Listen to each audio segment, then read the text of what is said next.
Новите безбедносни ризици со кои се соочува светот ја наметнуваат потребата за заеднички пристап и напор на државите во разрешувањето на робусните предизвици. Регионот на Западниот Балкан, исто како и Европа и другите региони во светот, се соочува со движења и действија на екстремисти и нелегална миграција. Поради својата географска и геостратешка позиција во однос на транснационалните закани од Блискиот Исток и Северна Африка, нашиот регион бил и е изложен на можен насилен екстремизам и радикализам. Активностите на исламската држава Даеш, бегалската криза, експанзијата на насилниот екстремизам и радикализам, како и одржувањето на конфликтните жаришта, представуваат закана за можни директни безбедносни импликации кон земјите од регионот на Западниот Балкан. При тоа треба да имаме предвид дека сегашните ризици за стабилноста на Балканот не се само традиционални, туку се и политички, економски, информатички и информативни и со постојани обиди за мешање. Балканот е првата одбранбена линија во овој дел на Европа. За вистински одговор и справување со нив потребна е што побрза интеграција на регионот, на оние нации, на оние држави кои тоа го сакаат во Алијансата. Регионот покажува капацитети за кохезија и знае каде оди, но взаемната помош и поддршка е нешто што треба да се зајакне во наредниот период и затоа се потребни конкретни потези од страна на земјите членки на Алијансата. Политиката на отворени врати на НАТО мора да продолжи со земјите од Западен Балкан, пред се со Република Македонија.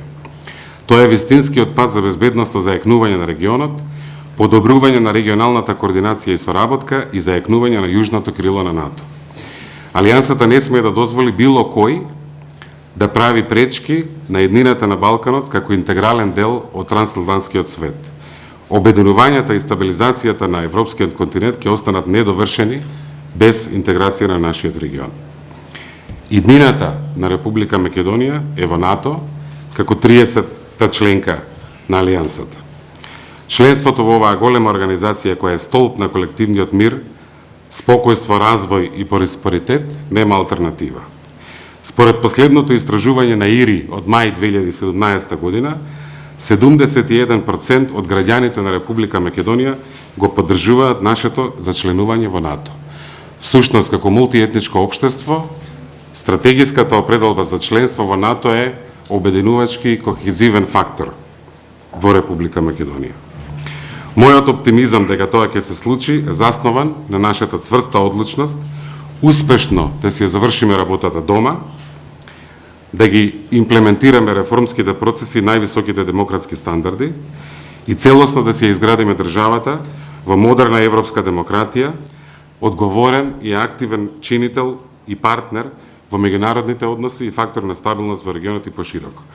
Ќе завршам со еден цитат инспириран од коорганизаторите, од поранешниот началник на генералштаб во времето на Втората светска војна, поранешен државен секретар и секретар за одбрана на Съединетите американски Џорџ Маршал, и за да не импровизирам со преводот, ќе одам директно на англиски. Go right straight down the road to do what is best and to do it frankly and without evasion. Ова е тоа што Македонија има намера да го направи.